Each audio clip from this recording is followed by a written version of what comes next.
Hello everyone, welcome back to my channel. आज के इस वीडियो में हम क्लास 6 के इंग्लिश के लेसन 10 को पढ़ेंगे, देन इसके क्वेश्चन को सॉल्व करेंगे। इस लेसन का नाम है बैम्बो करी।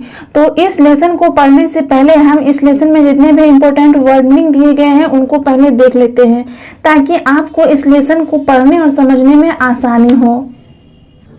तो चलिए पहले हम इसके वर्डिंग देखते हैं।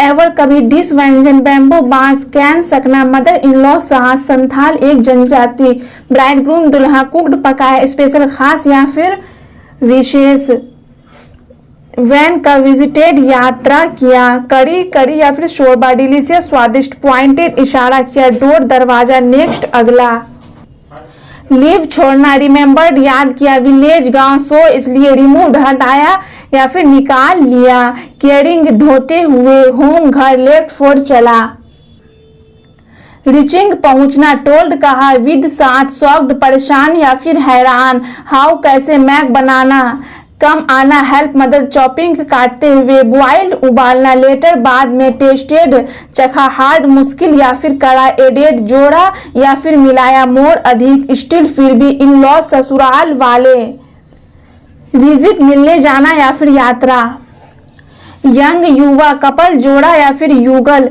इवनिंग शाम, दे वे लोग, लाफ्ड हंस पड़े, फुलिशनेस मूर्खता, नौ जानना, मेट बनाया गया, फ्रॉम से, सूट कोपल, फोक टेल मतलब कि लोक कथा। तो चलिए अब हम इस लेसन को समझते हैं, पढ़ते हैं, उसके बाद उसके क्वेश्चन को सॉल्व करेंगे। वार्मा सबसे पहले हम पढ़ते हैं have you ever. Ever means मैं आपको बता चुकी कभी होता है। Have you ever eaten a dish made of bamboo. इसमें आपसे क्वेश्चन पूछ रहा है कि क्या आपने कभी बांस से बनी हुई कोई डिश, मतलब कोई व्यंजन जो होता है, कोई डिश खाई है। Let's read this story and find out which part of bamboo can be cooked and eaten. इस पाठ को पढ़े और पता लगाइए कि बांस के किस भाग को पकाया और खाया जाता है। तो आपको इस पाठ को पढ़ना है और पता लगाना है कि बांस के किस भाग को जो है पकाया और खाया जाता है। तो चलिए हम आगे पढ़ते हैं। One day the mother in law means क्या होता है, सास होता है। One day the mother in law of a Santhal bride groom cooked a special dish for him when he visited her. मतलब एक दिन जब एक संथाल दुल्हा उससे मिलने आया, किससे मिलने आया, अपनी सास से, तो उसकी सास ने उसके लिए एक विशेष पकवान बनाया।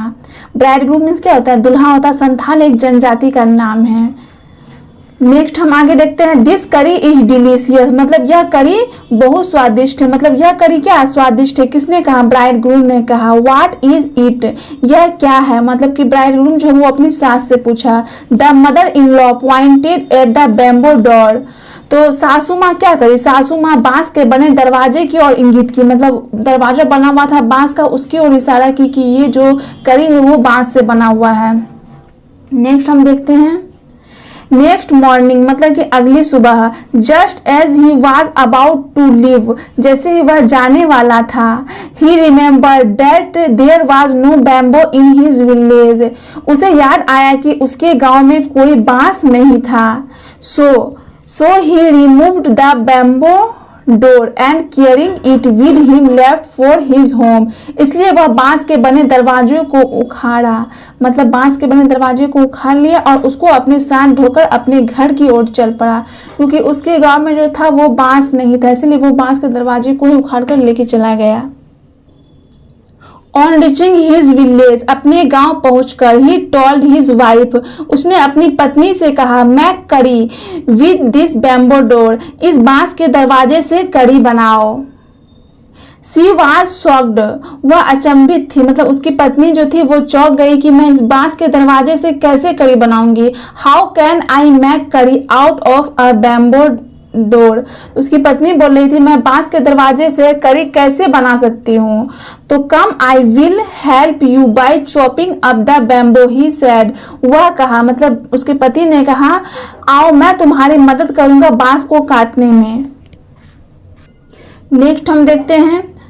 His wife boiled it and boiled it, उसकी पत्नी इसे उबाली और उबाली, मतलब बांस को जो है उसकी पत्नी उबालती गई। Letter when her husband tested it he said, बाद में जब उसके पति ने इसे चखा तो उसने कहा it's too hard to eat, यह खाने में बहुत कठिन है, मतलब बहुत कड़ा है, खाने में कठिन है मतलब कि क्या है, कड़ा है।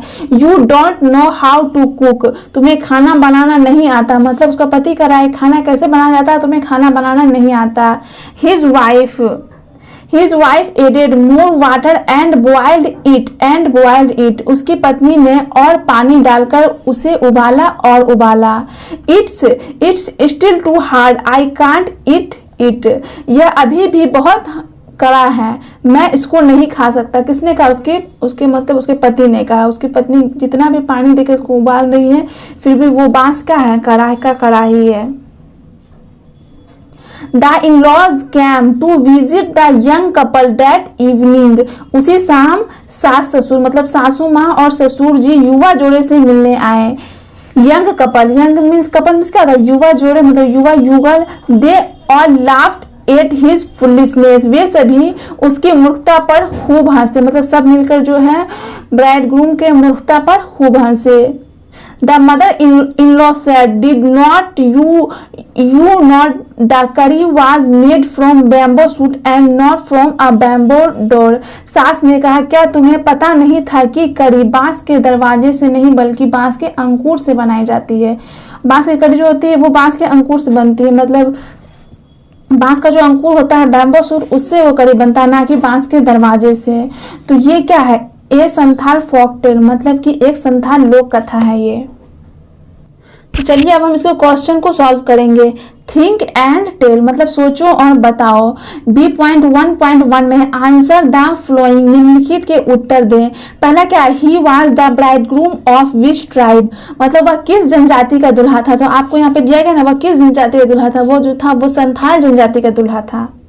तो देखिए इसका आंसर हो जाएगा he was the bride groom of Santhal tribe, मतलब वह संथाल जनजाति का दुल्हा था। नेक्स्ट क्वेश्चन क्या है 2 नंबर में, फ्रॉम व्हाट वाज द करी मेड, मतलब करी किस चीज से बनी थी। तो the curry was made from bamboo shoot, करी बांस के कोपल से बने थे, मतलब बांस के कोपल से करी बना हुआ था, ना कि बांस के दरवाजे से। देखिए 3 नंबर में है why did the in-laws laugh at the young couple, सास ससुर युवा जोड़े पर क्यों हंसे, मतलब युवा युगल पे क्यों हंसे। तो इसका आंसर हो जाएगा the in-laws laughed at the young couples foolishness because they did not know the curry was made from bamboo shoot and not from a bamboo door, मतलब सास ससुर युवा युगल की मूर्खता पर हंसे क्योंकि उन्हें नहीं पता था कि करी बांस के दरवाजे से नहीं बल्कि बांस के टहनी मतलब कि कोपल से बनाई जाती है, इसीलिए उनके मूर्खता पर सास ससुर हंसे। देखिए नेक्स्ट है B.2.1 में आंसर इन अ वर्ड और सेंटेंस, मतलब एक शब्द या एक वाक्य में उत्तर दे। पहला है what did the mother in law cook for his son in law, सासू माँ अपने दामाद के लिए क्या पकाए। इसका आंसर हो जाएगा the mother in law cooked bamboo curry for his son in law, सासू माँ अपने दामाद के लिए बांस की सब्जी बनाई, मतलब बैम्बो बांस की कढ़ी बनाई। दूसरा क्वेश्चन है why did the Santhal bridegroom believe that the dish is made of the bamboo door, मतलब कि संथाल दुल्हे को क्यों यकीन हो गया, मतलब क्यों माना कि वो पकवान जो है बांस के दरवाजे का बना हुआ है, मतलब कि वो भोजन जो है किससे, बांस के दरवाजे का बना हुआ, उसको कैसे यकीन हो गया ये बात। तो देखिए इसका आंसर हो जाएगा the mother in law pointed at the head bamboo door so Santhal bridegroom believe that the dish is made of the bamboo door, तो सासू जो है सास ने बांस के दरवाजे की ओर इंगित किया, मतलब इशारा किया, इसलिए संथाल जनजाति के दूल्हे को विश्वास हो गया कि भोजन बांस के दरवाजे से बनाया गया है। जब वो अपनी सास से पूछा तो सास क्या करी थी, पॉइंटेड की थी बांस के दरवाजे की ओर, इसीलिए उसे क्या हो गया, यकीन हो गया कि भोजन जो है वो बांस के दरवाजे से ही बनाया गया है। देखिए क्वेश्चन नंबर 3 है why did he carry the bamboo door to his village, वह बांस के दरवाजे को ढोकर अपने गांव क्यों ले गया। इसका आंसर हो जाएगा there was no bamboo in his village so he carried the bamboo door to his village, मतलब कि उनके गांव में बांस नहीं था इसलिए वह बांस के दरवाजे को अपने गांव तक ले गया। मतलब उसके गांव में बांस नहीं था। किसके गांव में? ब्राइड ग्रूम के गांव में बांस नहीं था, इसलिए वो बांस के दरवाजे को ही ढोकर अपने गांव लेकर चला गया। देखिए नेक्स्ट क्वेश्चन है 4 नंबर में, why was the dish made by his wife so hard. मतलब कि उसकी पत्नी के द्वारा बनाया गया भोजन, मतलब कि पकवान इतना सख्त क्यों था, इतना कड़ा क्यों था? तो इसका आंसर हो जाएगा बैम्बो करी is made of soft bamboo shoot but his wife made the करी with bamboo door so dish was hard. मतलब कि बांस की करी बांस की मुलायम टहनियों से बनाई जाती है। मतलब मुलायम जो होता है बांस के कोपल, बांस की टहनी से बनाई जाती है, लेकिन उसकी पत्नी ने बांस के दरवाजे से करी बनाई, इसलिए करी जो क्या था वो सख्त था, मतलब वो कड़ा था, हार्ड था। देखिए नेक्स्ट क्वेश्चन आपको दिया गया है C.1 में, कंप्लीट द सेंटेंसेस मीनिंगफुली। मतलब कि वाक्यों को अर्थपूर्ण तरीके से पूरा करें। आपको अर्थपूर्ण तरीके से वाक्यों को पूरा करना है। फर्स्ट नंबर में है the bride groom left with the door of his in-laws house because it was made of। तो यहाँ पे आपको लिखना है bamboo and there was no bamboo in his village। तो यहाँ पे आपको विलेज लिखना है। देखिए दूल्हा अपने ससुराल का दरवाजा लेकर चला गया। यहाँ पे दिया गया the bride groom left with the door of his in-laws house, मतलब कि दूल्हा अपने ससुराल का दरवाजा लेकर चला गया, क्योंकि यह बना हुआ था, किसका बना हुआ था? बांस का बना हुआ था, है ना। यहाँ पे वाज मेड ऑफ मतलब बना हुआ था, बांस का बना हुआ था, तो आपको यहाँ पे बैम्बो लिखना है। तो मैं यहाँ पे लिख देती हूँ bamboo, BAMBO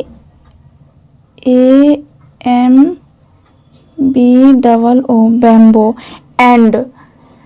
and there was no bamboo in his, मतलब और उसके गांव में कोई बांस नहीं था। तो उसके गांव में क्या था? कोई बांस नहीं था। तो यहाँ पे आपको लिखना है विलेज, VILLAGE विलेज। देखिए नेक्स्ट क्वेश्चन है आपको, the bridegroom was unable to have bamboo curry in the end because, मतलब कि अंत में दूल्हा बांस की करी खाने में असमर्थ हो गया, क्योंकि यह खाने में क्या था? बहुत कड़ा था ना। तो आपके यहाँ पे लिखना है it was too hard to eat. तो यहाँ पे मैं लिख देती हूँ it was too hard to eat, मतलब यह खाने में बहुत कड़ा था, इसलिए अंत में जो है दूल्हा वो यह खाने में असमर्थ था। चलिए अब नेक्स्ट क्वेश्चन देखते हैं। नेक्स्ट क्वेश्चन आपको देखिए C.2 में क्या दिया गया है, fill in the blanks with words from the story. मतलब इसमें आपको कह रहा है कि कहानी के शब्दों से रिक्त स्थान भरें। मतलब कहानी में जो शब्द है उससे आपको ये रिक्त स्थानों को भरना है। फर्स्ट नंबर में है the bridegroom went to visit his. तो यहाँ पे आपको लिखना है मदर इन लॉ, मतलब कि दूल्हा अपने सास से भेंट करने के लिए गया, मिलने के लिए गया, सास से ही मिलने के लिए गया था ना वो। तो यहाँ पे आपको क्या लिखना है? मदर इन लॉ लिखना है, MOTHER mother in law. 2 number में है the mother in law pointed. यहाँ पे हम डालेंगे 8। अगर आप पढ़िएगा तो आपको पॉइंटेड के बाद 8 मिलेगा। 8 द बैम्बो डोर, मतलब सासू माँ बांस के बने दरवाजे की ओर इंगित की। 3 नंबर में है he stayed at the night dash his in laws, मतलब कि वह रात को अपने ससुराल में रुका ना। तो यहाँ पे आपको लिखना है विद, मतलब कि ससुराल में रुका। 4 नंबर में ही कैरीड द, तो यहाँ पे क्या लिखना है? बैम्बो डोर आपको लिखना होगा बैक विद हिम, मतलब वो अपने साथ बांस के दरवाजे ढोकर लाया। तो बैम्बो डोर बांस का दरवाजा ही लाया था ना। तो लिखना है यहाँ पे आपको BAMBOO bamboo DOOR door. 5 number में है द करी वाज मेड। तो यहाँ पे आपको लिखना है फ्रॉम बैम्बो सूट्स, यहाँ पे आपको फ्रॉम लिखना है FROM फ्रॉम, मतलब कि करी बांस के कोपलों से बनाई गई थी। देखिए नेक्स्ट आपको यहाँ पे दिया गया है D.1 में। D.1 में आपको दिया गया है राइट डायरेक्ट स्पीच और indirect speech against the sentences given below.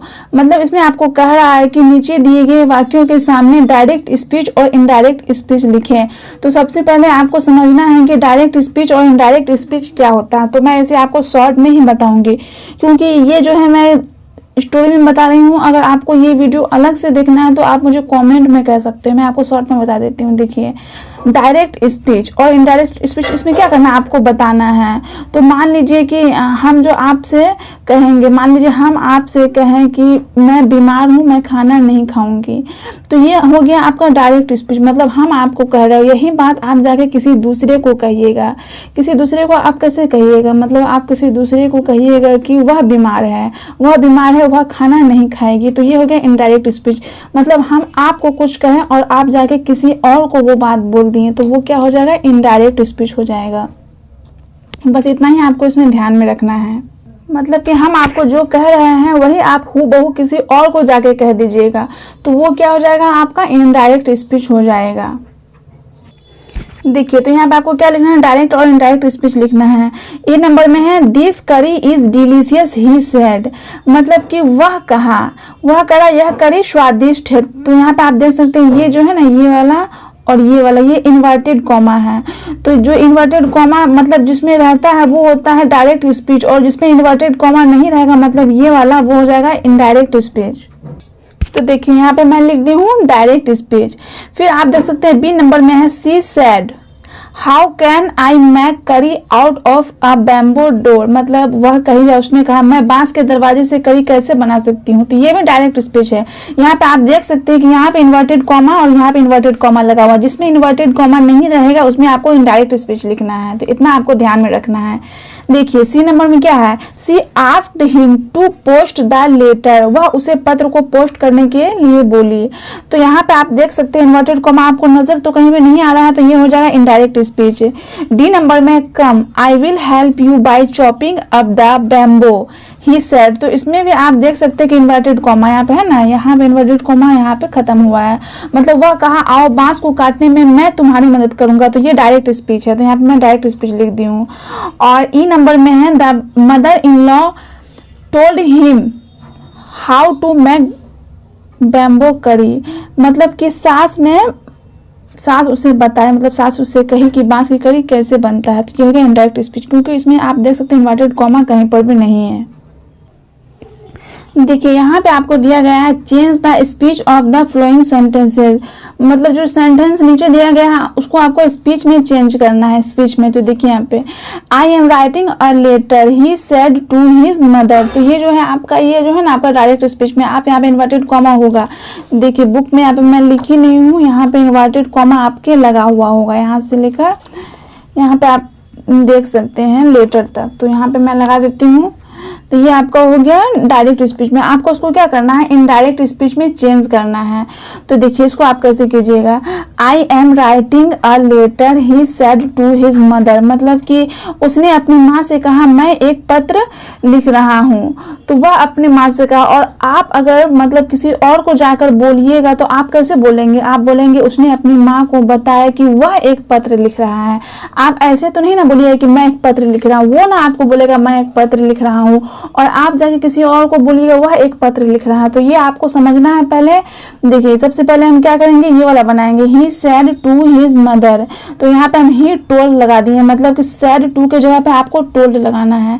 His mother यहाँ तक लिख दिए है ना, उसका इन्वर्टेड कॉमा अगर हटेगा तो डेट आएगा। ये आपको हमेशा ध्यान रखना है कि इन्वर्टेड कॉमा हम हटाएंगे तो डेट लगा दिए हैं। और I am writing a letter, तो आई के जगह पे हम क्या लगाए हैं, मतलब ही लगाए हैं। ही हम क्यों लगाए हैं, क्योंकि हम जो किसी और को जाके बोलेंगे तो ऐसे ना बोलेंगे कि वह पत्र लिख रहा है। हम तो किसी और को ये नहीं बोलेंगे कि मैं पत्र लिख रहा हूँ।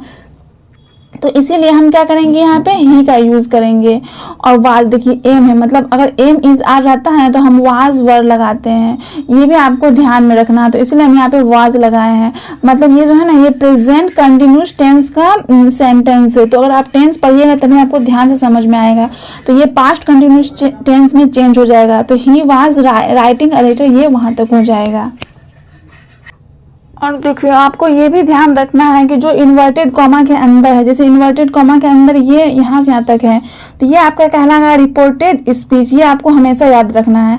और जो रिपोर्टेड कॉमा जिसमें नहीं लगा हुआ वो आपका कहलाएगा रिपोर्टिंग वर्ब, मतलब जिसमें कहा, पूछा या फिर बताया लिखा हो तो वो आपको क्या कहलाएगा, रिपोर्टिंग वर्ब कहलाएगा। ये आपको हमेशा याद रखना है।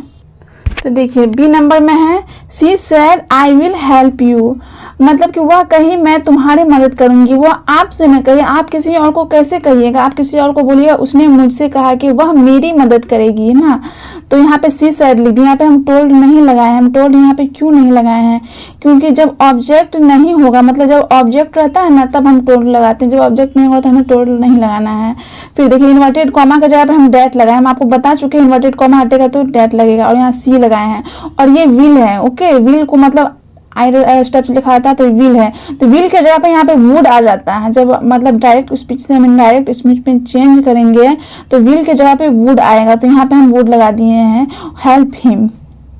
सी नंबर में है can you show me the way, question mark, मतलब क्वेश्चन पूछ रहा है। ही सेड मतलब उसने कहा क्या तुम मुझे रास्ता दिखा सकते हो, तो वो आपसे पूछ रहा है, तो आप किसी और को जाके बताइएगा उसने मुझसे पूछा कि क्या मैं तुम्हें, मतलब कि क्या मैं उसे रास्ता दिखा सकता हूँ, इस टाइप से हम कहेंगे। तो देखिए तो पहले हम यहाँ पे क्या करेंगे, ही सेड के जगह पे हम लिखेंगे ही आस्क्ड मी, मतलब वह मुझसे पूछ रहा है ना, इसीलिए हम यहाँ पे आस्क्ड लगाए कि मतलब कि वो मुझसे क्वेश्चन पूछ रहा है, मतलब पूछ रहा है कि आप मुझे रास्ता दिखा सकते हो, तो इसीलिए हम यहाँ पे क्या किए हैं, आस्क का यूज किए हैं। ही आस्क्ड मी हम अपना मन से लगा दिए हैं, मतलब कि इसमें ऑब्जेक्ट नहीं है, तो ऑब्जेक्ट नहीं है तो यहाँ पे हम क्या किए हैं, मी लगा दिए हैं। तो देखिए यहाँ पे हम लिख दिए ही आस्क्ड मी इफ। देखिए क्वेश्चन मार्क अगर रहता है तो डैट नहीं लगता है, इफ लगता है। जैसे यहाँ पे हम डैट लगाए हैं ना, यहाँ पे इफ लगेगा क्योंकि यहाँ पे क्वेश्चन मार्क है, इफ या वेदर लगता है। हो गया, तो यहाँ तक समझ में आ गया आपको। अब can you show me the way, तो यहाँ पे हम लिखेंगे I could show him the way, मतलब कैन के जगह पे आपको कुड यूज करना है, ये आपको हमेशा ध्यान रखना है। कैन लगा तो कुड यूज करेंगे, शो हिम द वे। देखिए अब डी नंबर में हम देखते हैं। देखिए आपको ये तभी अच्छे से समझ में आएगा जब आप नरेशन को जो है, मतलब डायरेक्ट एंड इनडायरेक्ट स्पीच को जो है अच्छे से अलग से पढ़िएगा, तभी आपको अच्छे से समझ में आएगा। देखिए नेक्स्ट है डी नंबर में the teacher said to me post the letter, मतलब शिक्षक ने मुझसे कहा पत्र पोस्ट करो। तो आप किसी और को बोलिएगा शिक्षक ने मुझे पत्र पोस्ट करने का आदेश दिया, मतलब आपको क्या किया, ऑर्डर दिया, मतलब ये इंपरेटिव सेंटेंस में है। मतलब जैसे ऑर्डर या फिर एडवाइस का बोध होता है तो ये क्या होता है, इंपरेटिव सेंटेंस में होता है। तो यहाँ पे हम आप जैसे the teacher said to me है ना, तो यहाँ पे हम लिखेंगे द टीचर ऑर्डर्ड मी, मतलब सेड टू के जगह पे ऑर्डर्ड लिख देंगे क्योंकि ये इंपरेटिव सेंटेंस में है। और जाके इन्वर्टेड कॉमा के बदले हम टू में चेंज कर देंगे, मतलब इसमें आपको करना है, इंपरेटिव सेंटेंस रहेगा तो इसमें इन्वर्टेड कॉमा के बदले टू में चेंज करना है। फिर पोस्ट द लेटर, बस इतना ही आपको करना है। अब देखिए ई नंबर में क्या है, are you serious, she said, मतलब वह बोली क्या तुम गंभीर हो।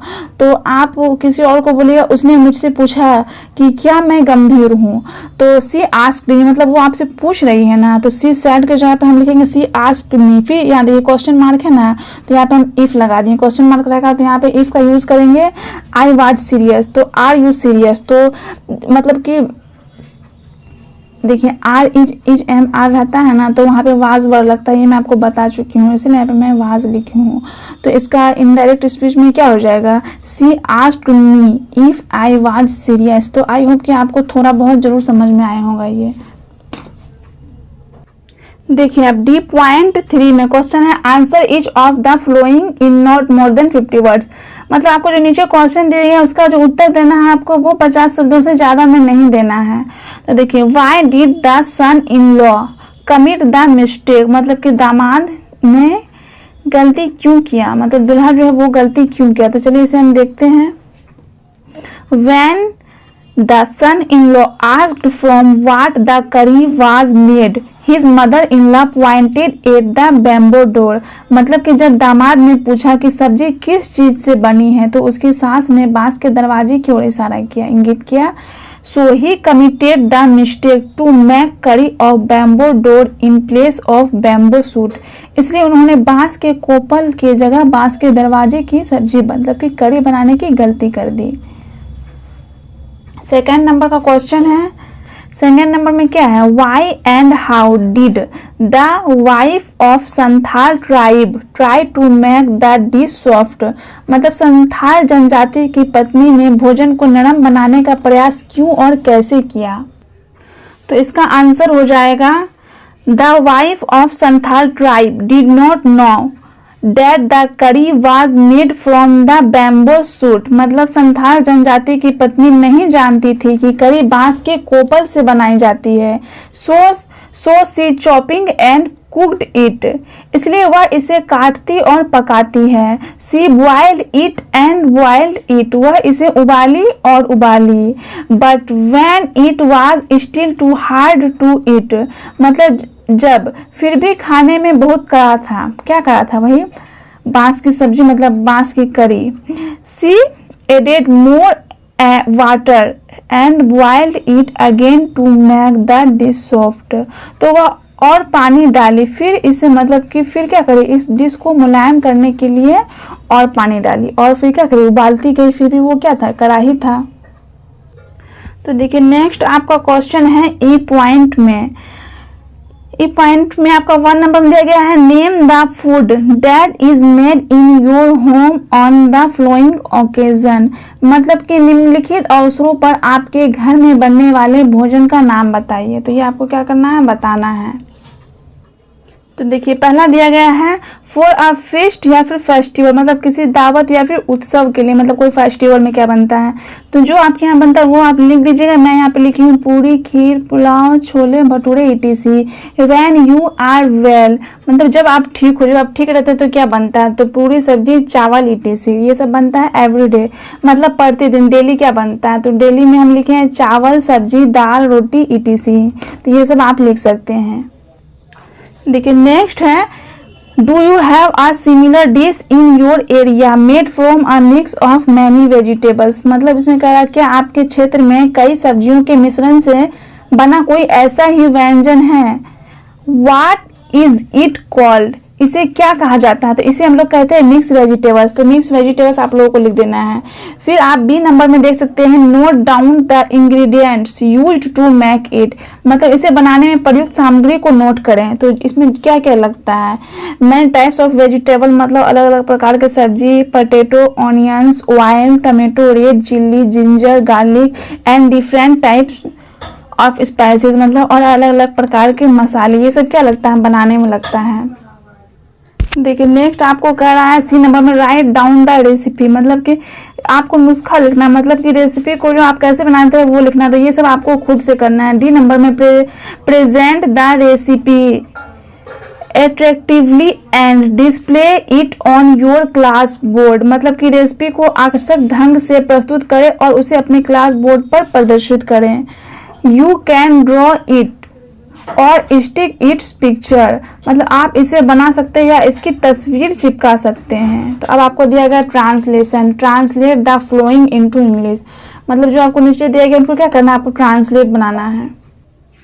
देखिए तुम्हारा प्रिय भोजन क्या है, तो what is your favourite food, favourite food मतलब क्या, प्रिय भोजन, मुझे मिठाई खाना बहुत पसंद है। I like to eat sweets very much.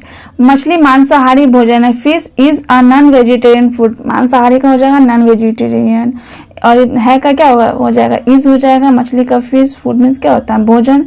मैं शाकाहारी हूँ, तो मैं का आई, मतलब आई हूँ का एम, शाकाहारी का vegetarian, I am a vegetarian. तो आई होप कि आपको वीडियो पसंद आया होगा।